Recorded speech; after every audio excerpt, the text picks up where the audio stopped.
आज इस वीडियो में क्या करने वाले हैं, क्लास 10th का इकोनॉमिक्स का चैप्टर मनी एंड क्रेडिट। इससे पहले की वीडियो में मैं पूरे चैप्टर को आपको अच्छे से समझा चुकी हूँ। इस चैप्टर का ये बिल्कुल लास्ट का टॉपिक है, इसके बाद ये चैप्टर कंप्लीट हो जाएगा। चाहे वो मनी से रिलेटेड इशू हैं, गवर्नमेंट कैसे, आरबीआई का क्या रोल है, गवर्नमेंट का क्या रोल है, कैसे बैंक में डिपॉजिट होते हैं, डिपॉजिट विड्रॉल क्या होता है, चेक का क्या वैल्यू होता है, term and conditions of credit क्या होता है। क्रेडिट बहुत ही क्रूशियल रोल आपकी लाइफ में निभाता है। पॉजिटिव भी हो सकता है, नेगेटिव भी हो सकता है। तो बस सिचुएशन पे मैटर करता है कि आपने कहाँ से लिया और आपने कैसे लोन को दिया। ठीक है, तो लोन है ज़रूरी डेवलपमेंट के लिए, लेकिन अगर आप किस सिचुएशन में ले रहे हैं और कैसे उसको ले रहे हैं वो बड़ी, अगर आपने उसे टाइम पे नहीं दिया तब वो उसकी जो क्रेडिट की रिकवरी है वो पेनफुल हो जाती है। तो वो सारी चीज़ें हम कर चुके हैं। लास्ट जो टॉपिक है इस चैप्टर का वो है सेल्फ हेल्प ग्रुप, कि गांव के वो जो लोग ना तो वो बैंक से लोन ले सकते हैं क्योंकि कोलेट्रल और term and condition paper work बहुत टफ होता है, नहीं वो उसको फुलफिल कर सकते उन रिक्वायरमेंट को, ना वो मनी लेंडर से लेना चाहते हैं लोन। क्यों? क्योंकि जो मनी लेंडर है वो बहुत ज़्यादा हाई इंटरेस्ट लेते हैं, तो वो फंस जाएंगे उसकी वजह से।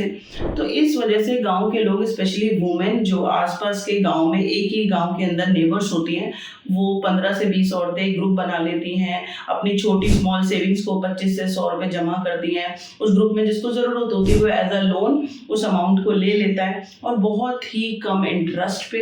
ठीक है, और जो भी उन्हें घर बनाना है, कोई उन्हें पशु लेना है, कोई मशीन लेनी है ना, और चाहे वो एग्रीकल्चर से रिलेटेड कोई उनको टूल लेना है, तो जो भी उन्हें चीज़ें करनी है वो उससे खरीद सकते हैं, वो अपने काम को आगे बढ़ा सकते हैं।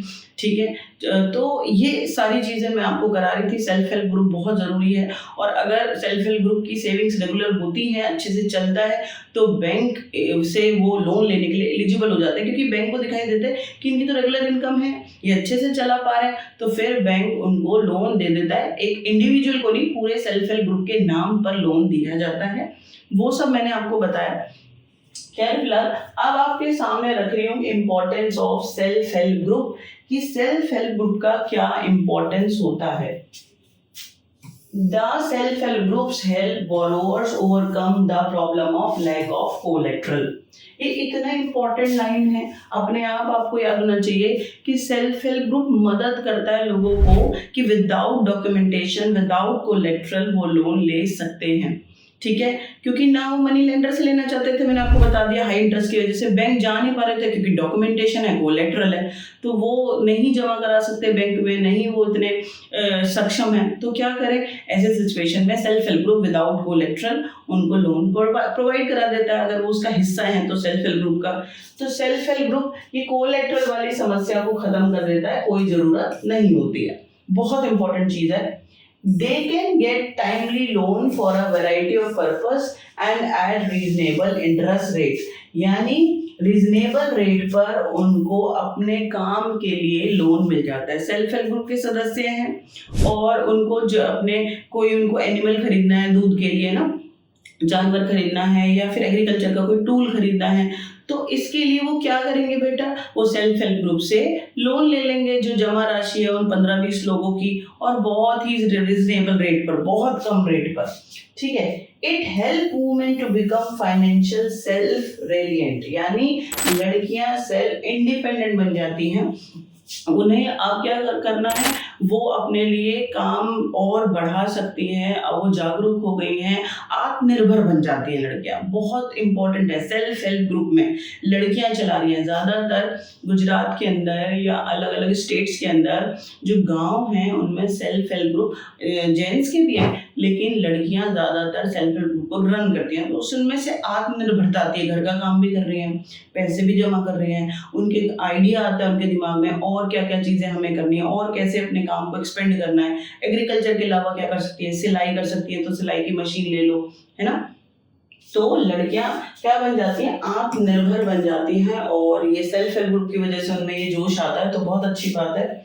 The regular meeting of the group provide a platform to discuss and act on a variety of social issues such as health, nutrition, domestic violence। ये कितना important है, domestic violence, nutrition and health.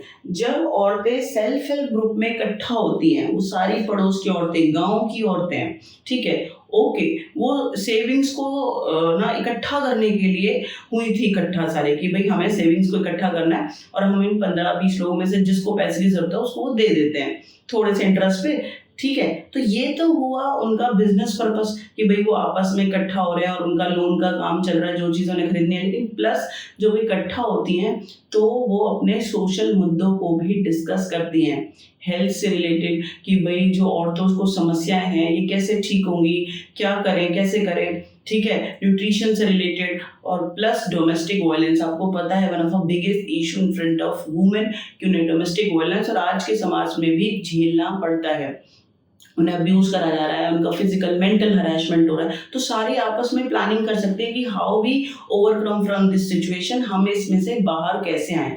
बात समझ में आई? तो self help group provide platform to all self help group women कि they discuss their social issues like health, nutrition and domestic violence etcetera and women become self reliant, अपने आप में वो आत्मनिर्भर बन जाती हैं, वो सोच सकती हैं, वो सक्षम है, वो कुछ काम कर सकती हैं। They can get timely loan eight reasonable rate, अब उनको रिजनेबल रेट पे लोन मिल जाता है। प्लस कोलेट्रल की समस्या अब नहीं रहती कि नहीं उन्हें डॉक्यूमेंटेशन करना पड़ेगा, कोलेट्रल जमा करना पड़ेगा, बैंक को 2 लोन मिलेगा। तो ये सारी समस्याएं से वो जूझती नहीं है। तो these are important of self help group. ठीक है, तो अब ये आपको समझ में आ गया होगा। लास्ट ये 1 नंबर के लिए आ जाता है, 2 नंबर के लिए आ सकता है Grameen bank of Bangladesh. This is one of the example of banks, ठीक है, जिन्होंने बहुत ही अच्छे से जो गांव के लोग हैं उनको मदद करी है लोन प्रोवाइड करने में, स्पेशली गांव के लोगों को। बांग्लादेश का एग्जाम्पल है, जरा ध्यान से देखेंगे, बहुत ही इंपॉर्टेंट है। चैप्टर बहुत इजी है, सिर्फ मनी, पैसों से रिलेटेड और क्रेडिट के बारे में है। Grameen bank of Bangladesh is one of the biggest success story in reaching the poor to meet their credit needs at reasonable rate। यानी ग्रामीणी बैंक ऑफ बांग्लादेश गांव में खुलने वाले बैंक हैं और इन्होंने रिजनेबल रेट पे चीप लोन गांव के लोगों को प्रोवाइड कराए। बात समझ में आ गई?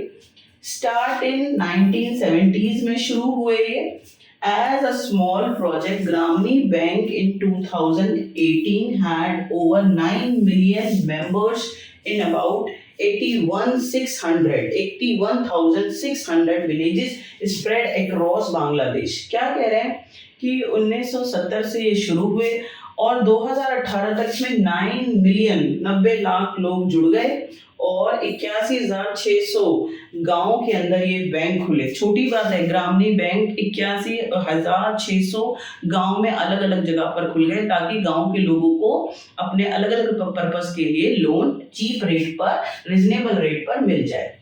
ठीक है, किसने इसको खुलवाया था? प्रोफेसर मोहम्मद यूनुस ने खुलवाया था, द फाउंडर ऑफ ग्रामीणी बैंक। ठीक है, इन्होंने इनिशिएट लिया इन बैंक्स को खुलवाने के लिए गांव के लोगों के लिए and received a 2006 Nobel prize for peace. 2006 में प्रोफेसर मोहम्मद यूनुस को Nobel prize for peace award मिला। तो ये छोटी सी इंफॉर्मेशन है, 1 नंबर में आ जाती है। ग्रामीणी बैंक कहाँ पर खुले, बांग्लादेश में कब खुले? 1970s में। ठीक है, 2018 तक इसमें 81,600 गांव को जोड़ दिया गया, 9 मिलियन मेंबर्स इसके बन गए और प्रोफेसर मोहम्मद यूनुस ने इसके फाउंडर हैं ग्रामीणी बैंक के बांग्लादेश में। 2006 में उनको नोबेल पीस पुरस्कार भी मिला। ठीक है, तो इस चैप्टर की एक एक टॉपिक को मैं आपको अच्छे से समझा चुकी हूँ। यहाँ पर हमारा चैप्टर पूरा अच्छे से खत्म हो गया। नेक्स्ट वीडियो में हम इकोनॉमिक्स का नेक्स्ट चैप्टर करेंगे। तब तक के लिए आप बहुत खुश रहो और पढ़ते रहो।